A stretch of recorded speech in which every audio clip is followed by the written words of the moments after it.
আমাদের এই এত শান্তিপ্রিয় একটা আন্দোলন রক্তাক্তে পরিণত হতো না,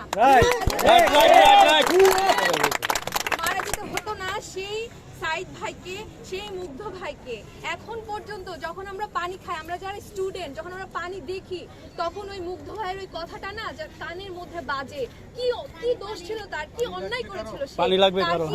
এতটুকুই অপরাধ হয়ে গেছিল যে একটা মিছিলে যারা শিক্ষার্থীরা ছিল তাদের পাশে দাঁড়ানোটাই কি তার অপরাধ হয়ে গেছে? একটা বুলেট, ওই বুলেটের আঘাতে এত ব্রিলিয়েন্ট স্টুডেন্ট এভাবে করে যে মারা গেল, তাহলে বলেন যে শুধু মুগ্ধ ভাইয়া না, আরো যে বাংলাদেশে যারা স্টুডেন্ট মারা গেছে, এমনকি নিউজে বলা হচ্ছে যে মাত্র 150 জন স্টুডেন্ট মারা গেছে।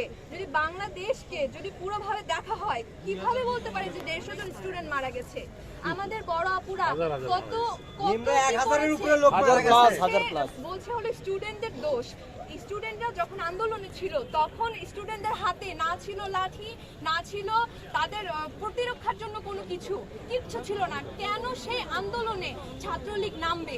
আর ছাত্রলীগ নেমে কেন সে সব নিরস্ত্র স্টুডেন্টদের উপরে গায়ে হাত তোলা হবে? স্টুডেন্টরা তখনই প্রতিবাদ জানিয়েছে যে না, ওরা তো আমাদেরকে আক্রমণ করছে, আমরা তো ন্যায়ের জন্য লড়েছি, আমরা তো অন্যায়ের জন্য লড়িনি। আমাদের এই শান্তিপ্রিয় একটা আন্দোলনকে পুরোটা রক্তাক্ত করে কি এক অবস্থা করেছে। এখন আমরা স্টুডেন্টরা আমরা ভয় পাচ্ছি যে আমরা ক্যাম্পাসে গেলে তখন আমাদের কি হবে।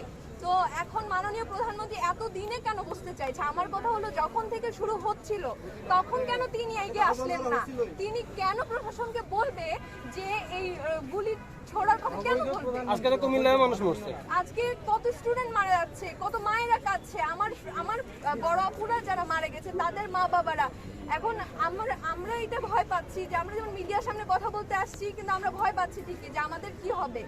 কিন্তু ভয়ের রাষ্ট্র বানাই দিয়েছে, ভয়ের রাষ্ট্র, ভয় বানাই দিয়েছে যে একটা সুষ্ঠু বিচার হোক। আমাদের সরকার এখন বুঝতে পারছে হয়তো বা আমাদের কাছে আছে বা নাই। 71 বলছিল না যে পাকিস্তান হ্যাঁ, এখন বলে ছাত্র হ্যাঁ।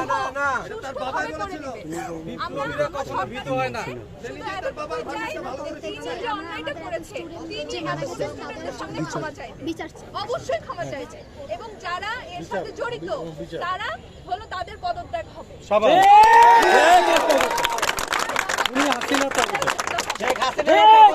আমরা চাইনি কোনো এত কিছু, আমরা চাইনি, আমরা শুধু সংস্কার চেয়েছিলাম, কিন্তু তিনি জিনিসটাকে এত বড় করে দিচ্ছে। সব মৃত্যুর বিচার আছে, সব মৃত্যুর বিচার